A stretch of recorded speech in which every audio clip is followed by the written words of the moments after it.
বামেরা হচ্ছে অর্ধশিক্ষিত। ওনারা যে কোলিফর্ম ব্যাকটেরিয়া করে বা ব্যাকটেরিয়ার কথা ওনারা বারবার তুলছেন, সেই কোলিফর্ম টেস্ট আমি নিজে ল্যাবে করে এসেছি, সেজন্য আমি জানি। যারা বলছেন বামপন্থীরা তারা কোলিফর্ম টেস্ট কি জানেন না, বোঝেনও না। কোলিফর্ম একটা ইন্ডিকেটার। স্বাভাবিকভাবে একটি জায়গায় যদি 50-55 কোটি লোক স্নান করেন, তার কোলিফর্ম স্বাভাবিকভাবে সেখানে বেড়ে যাবে সাময়িকভাবে। কিন্তু আপনারা জানেন যে গঙ্গা জলের বিশেষ ধরনের ফাজ ভাইরাস থাকার জন্য হানিকারক ব্যাকটেরিয়াগুলো তারা মারা যায়, এবং তার ফলে গঙ্গা জল বোতলে রাখলেও বাড়িতে নষ্ট হয় না। বামেরা ভারতীয় সংস্কৃতির বিরোধিতা করবে, সেই জন্য তাদেরকে এটা বলবে। সেটাই হাতে নাতে প্রমাণ করলেন বিজ্ঞানীরা যে জল দূষিত নয়। যদি সত্যি সত্যি জল এইভাবে দূষিত হয়ে যেত, তাহলে এত মানুষ পুণ্য দিয়েছেন, তারা তো অসুস্থ হতেন। দূষিত জলের প্রভাব তো পড়তো, কিন্তু 50 কোটি পুণ্যার্থী সম্পূর্ণ সুস্থ। তাহলে কেন ভারতীয় সংস্কৃতির বিরোধিতা? কেন ভারতীয় সংস্কৃতির অপমান? সনাতন সংস্কৃতিকে কেন অপমান করছে সেকুলাররা? এই প্রশ্নের উত্তর খুঁজে পাওয়া যাচ্ছে না।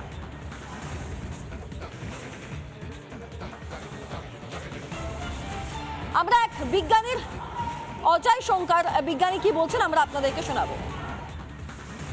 लगातार जब से कुंभ शुरू हुआ है, जो है कुछ दिनों पर वाटर की सैंपलिंग कर रहा हूँ, कई घाटों पर जाकर के वहाँ से पानी का स्पेसिमेन ला करके लैब में टेस्ट कर रहा हूँ।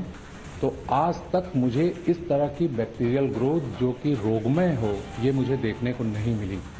कैसे कर रहे हैं? ये मैंने सैंपल जो है पानी का ला करके, जो स्नान करने वाले घाट है वहाँ से ला करके मैंने एनालाइज, संगम के जो नोज है वहाँ से और अरेल घाट के जगह से 5 घाटों से वाटर सैंपल लिए। तो लेकिन मैंने बहुत ही प्रिसाइज तरीके से वहाँ से वाटर सैंपलिंग की, एग्जैक्ट वही जगह पे जहाँ पे लोग नहा रहे थे लगातार। 5 जगहों से मैंने सैंपल लिया। मैं ले करके यहाँ लैब आया। आते ही सबसे पहले जब मैंने प्राइमरी उसकी टेस्ट की, तो सबसे पहले मैंने उसकी पीएच वैल्यू देखी। तो देख करके मैं चमत्कृत हो गया कि वो पानी एल्कलाइन था। ऐसे ही उसकी पीएच वैल्यू देखी तो 8+ उसकी जो है पीएच वैल्यू थी। বিজ্ঞানীর বক্তব্য আমরা শুনছিলাম। তিনি 5 জায়গা থেকে জল নিয়ে টেস্ট করে তারপরে এই কথা বলছেন। বিকাশ রঞ্জন ভট্টাচার্য, বাম নেতা তথা সাংসদ, তিনি আমাদের সঙ্গে এই মুহূর্তে ফোন লাইনে রয়েছেন। বিকাশবাবু, বলা হচ্ছে যে মহাকুম্ভের জল নাকি দূষিত হয়ে গিয়েছে, কিন্তু এখানে আরেক বিজ্ঞানী তো অন্য কথা বলছেন। তিনি তো বলছেন যে এটা দূষিত হয়ে গেলে তো 50 কোটি পুণ্যার্থী অসুস্থ হয়ে পড়তো, সেরকম কোনো ছবি তো চোখে এলো না। নিশ্চয়ই তারা অসুস্থ হয়ে পড়ছে। তারা কি তখন কি সামগ্রিক খবর পাচ্ছেন আপনারা? তারা যখন বাড়ি ফিরে যাচ্ছে তখন তারা অসুস্থ হচ্ছেন বিভিন্ন কারণে। যে বিজ্ঞানী বলেছেন যে গঙ্গার জল, আমরা তো বিজ্ঞানে বিশ্বাস করি, আমরা কাল্পনিক তত্ত্বে বিশ্বাস করি না। এখানে মলমূত্র ত্যাগ হচ্ছে, মানুষের শরীরের নোংরা সেখানে পরিষ্কার হচ্ছে, সেটা দূষিত হতে বাধ্য।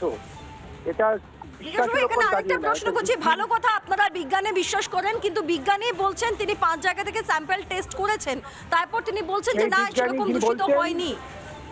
এই বিজ্ঞানী যিনি বলছেন তাকে বলুন, তিনি ভারতবর্ষে যে বিজ্ঞানাগার আছে সেখানে গিয়ে তার তথ্য প্রমাণ দিতে। এই সমস্ত বিজ্ঞানীরা পয়সা দিয়ে আবল তাবল কথা বলেন, আদৌ বিজ্ঞানী কিনা এ নিয়ে প্রশ্ন মনে আছে আমার। আপনাদের বিরুদ্ধে অভিযোগ ওঠে আপনারা ভারতীয় সংস্কৃতিকে অপমান করেন, সনাতনকে অপমান করেন, অন্য ধর্মের ক্ষেত্রে আপনারা এই আচরণ করতে পারবেন? শুনুন, আমি আপনাকে বলি, ভারতীয় সংস্কৃতিতে কোথায় আছে যে গঙ্গা স্নান করলে পরে মানুষ পাপ মুক্ত হবে? কোথায় ভারতীয় সংস্কৃতিতে বলা আছে যে গঙ্গার জল সবসময় পবিত্র? এগুলো কুসংস্কার প্রচার করা হয়, এটা ভারতীয় সংস্কৃতিতে কোথাও নেই। এ ব্যাপারে যদি আপনারা কোনো দ্বিপাক্ষিক আলোচনা করতে চান, কোনো বোদ্ধাকে নিয়ে আসেন, সেখানে আমি বিতর্ক করতে রাজি আছি। ভারতীয় সংস্কৃতির নাম করে আপনার ভারতবাসীকে অন্ধকারে ঠেলে দিচ্ছে। বেশ, ধন্যবাদ ধন্যবাদ ধন্যবাদ বিকাশবাবু, ধন্যবাদ আমাদের সঙ্গে থাকার জন্য। আচ্ছা, এবার আমরা শোনাবো আপনাদেরকে লেখক মানস ভট্টাচার্য, তিনি এই বিষয়ে কি বলছেন, শুনুন। স্নান করার পরেও আমরা যথেষ্ট সুস্থ আছি, যথেষ্ট ভালো আছি। সুতরাং কুম্ভের জলে যারা দূষণ ছড়াচ্ছে বলছেন, তাদের কথায়, তাদের এই গুজব রটনায় কোনো কান দেবেন না। কারণ ইতিমধ্যেই বিখ্যাত বিজ্ঞানী ডক্টর শঙ্কর তিনি জল পরীক্ষা করে জানিয়ে দিয়েছেন কোনো রকমের দূষণ নেই। কারণ পশ্চিমবঙ্গে এই বিজ্ঞান নিয়ে না পড়া বিজ্ঞানীর সংখ্যা বেশি, ডক্টর শঙ্কর তিনি উত্তরপ্রদেশ এবং গোটা ভারতবর্ষের বিশিষ্ট বিজ্ঞানী, তিনি সমস্ত মানুষকে চ্যালেঞ্জ দিয়ে বলেছেন যে কোনো রকম দূষণ ছড়ায়নি। আর আমাদের মতো এই রকম 60 কোটি মানুষ যারা স্নান করে এসেছি তারা রীতিমতো সুস্থ আছি, ভালো আছি। সুতরাং দূষণের গুজবে কান না দেওয়াই ভালো। লেখক মানস ভট্টাচার্য তিনি নিজে বললেন যে তিনি নিজে গিয়ে স্নান করে এসেছেন এবং তারপর তিনি রিপাবলিক বাংলায় তার বক্তব্য রাখছেন সম্পূর্ণ সুস্থভাবে। আচ্ছা, শুভেন্দু অধিকারী, সুকান্ত মজুমদার তারা কি বলছেন আমরা আপনাদেরকে শোনাবো। প্রসঙ্গত জানিয়ে রাখি, শুভেন্দু অধিকারী তিনিও নিজে মহাকুম্ভে গিয়েছিলেন, শুনুন। যমুনা মাকে পরিষ্কার করা শুরু হয়ে গেছে। তারপরে যেভাবে সারা মদ দিয়ে দিল্লিকে শেষ করে দেওয়া হয়েছে, লো পেড লোককে, ছোট ছোট যারা খেটে খান হকার থেকে, ছোট অটোওয়ালা থেকে এবং ইয়াং জেনারেশন সেখান থেকে বাঁচাবে। অতএব পশ্চিমবঙ্গের লোক এসব খবর রাখছে। পশ্চিমবঙ্গ থেকে 2.5 কোটি লোক কুম্ভে গেছে। এই 2.5 কোটি লোক যদি শুধু হিন্দুত্বের উপরে দাঁড়িয়ে ডক্টর শ্যামাপ্রসাদ মুখার্জির বাংলা তাকে বাঁচানোর জন্য তারা সিদ্ধান্ত নেন, উই শ্যাল ওভারকাম। বামেরা হচ্ছে অর্ধশিক্ষিত। ওনারা যে কোলিফর্ম ব্যাকটেরিয়া করে বা ব্যাকটেরিয়ার কথা ওনারা বারবার তুলছেন, সেই কোলিফর্ম টেস্ট আমি নিজে ল্যাবে করে এসেছি, সেজন্য আমি জানি। যারা বলছেন বামপন্থীরা তারা কোলিফর্ম টেস্ট কি জানেন না, বোঝেনও না। কোলিফর্ম একটা ইন্ডিকেটার। স্বাভাবিকভাবে একটি জায়গায় যদি 50-55 কোটি লোক স্নান করেন, তার কোলিফর্ম স্বাভাবিকভাবে সেখানে বেড়ে যাবে সাময়িকভাবে।